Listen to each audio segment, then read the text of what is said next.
So Chad, you asked me to check to see which one's better because you're not sure, Premier or the Hyperflex.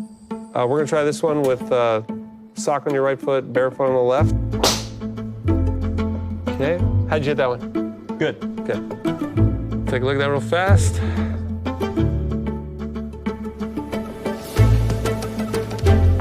So what I'd like to do is I want to talk to you a little bit about the force plates. We captured your swing using this technology, and I want to at least explain to you what it is. If I push into the ground really hard, the ground pushes back. That pushback force is called a reaction force. It's called the ground reaction force. And those forces that are coming back into your body allow you to move your body and move the golf club. It's really the synchronization of those forces that help you move the club on plane. That makes sense, right? Yep. And what we found is that it's really important the sequence in which you do these, the timing in which you do these, and how hard you do these. We can actually see how well your shoes are helping you do this. Are any of these change your sequence, change how much you do? Because, hey, if one of the shoes actually makes your sequence better and increases your magnitudes, let's put those on. Okay, Chad, so the first thing I like to look at, like I said, is your sequence. So what I did is I put the graphs in order. I have the top graph is lateral. Okay. The next one's rock and roll. The next one's twist, and the last one's jump.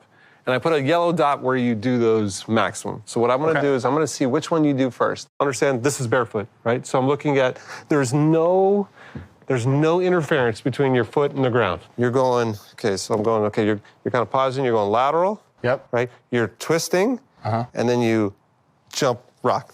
Okay. I'm like, okay, now I can kind of feel what you're doing. Like, that's why I like, it really helps me understand how you move the club, right? One of the things we like to look at is when you put a shoe on, what do you think should happen if I put a shoe on? Better traction. Traction's a big one, right? Yeah. I mean, that's probably step one with you guys, traction, right? Absolutely. Right? Step two is, do you want cushion when you walk? It's a little more comfortable, usually. Yeah. So it's like this double-edged sword. We want some cushion for when you walk, but we don't want to take away too much so that you can get the ground reaction forces. Does that make sense? Right, yeah. So we kind of look at this in a couple ways. We're like, could we help with traction? Could we help with some comfort, but at the same time, don't take away as much ground reaction forces as possible? Sure. You know, if you can make it zero, that would almost be impossible, but that'd be great. Now, I look at this and I go, if I'm gonna go look at shoes now, I'm gonna go, number one, I wanna help your superpowers. I wanna try and see if I can maintain as much of that vertical as we can. I wanna see if I can help you twist even more. And then if I can add some of those lateral ones, I'm in. We'll do some, that's what we're gonna look for. Okay. Does that make sense? Yeah, it makes a ton of sense. I'm gonna do the same thing we did when you were barefoot. Let's take a look at the Hyperflex.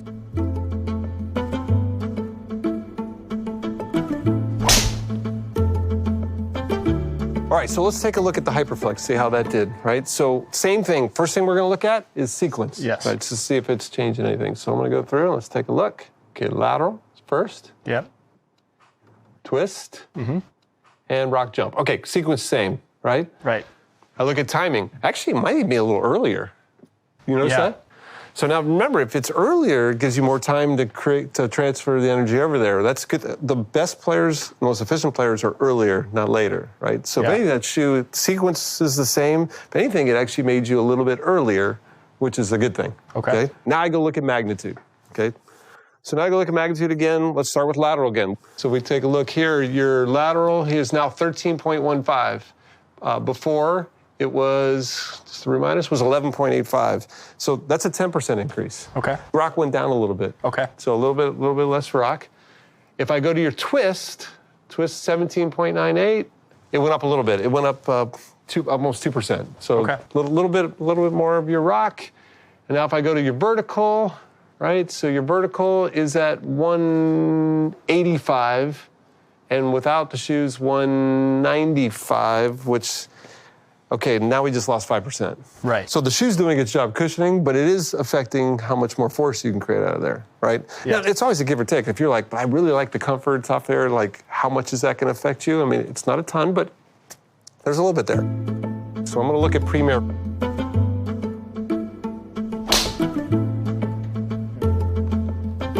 We're gonna go through, let's look at your sequence together.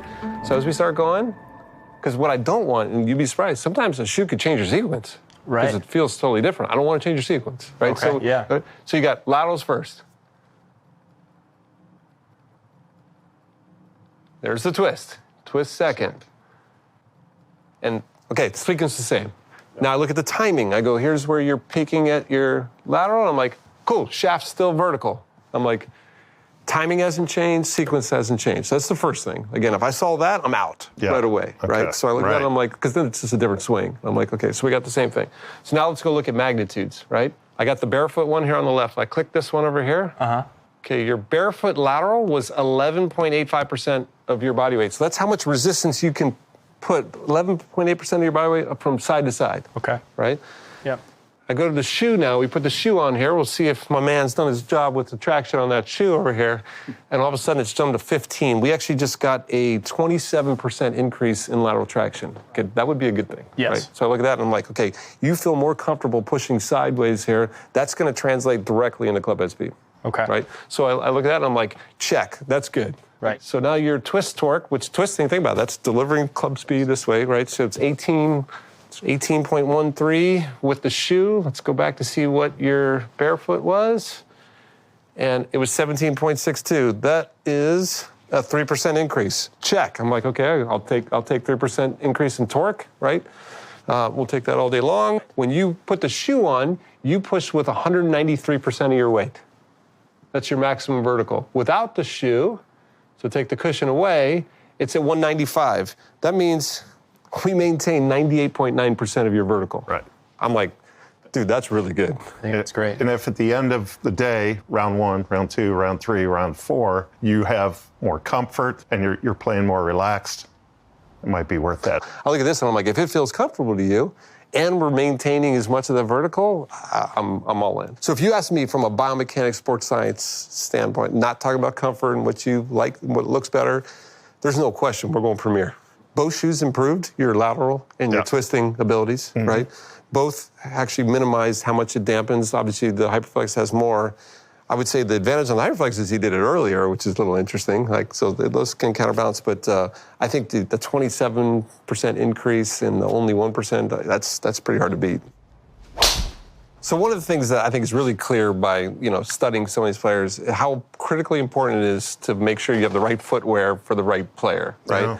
And I think we talk about from sizing, if your sizing's off, even just by a little, the reaction or the interaction between the foot and the shoe and the ground, I mean, we see massive reductions in force production, which is going to affect how fast the club's moving, right? So just from sizing, let alone just sizing, now if we add in all the beautiful things you guys are doing for traction to be able to enhance how we can grip the ground, it helps increase our lateral forces, our torques, which all move the club, right? Yeah.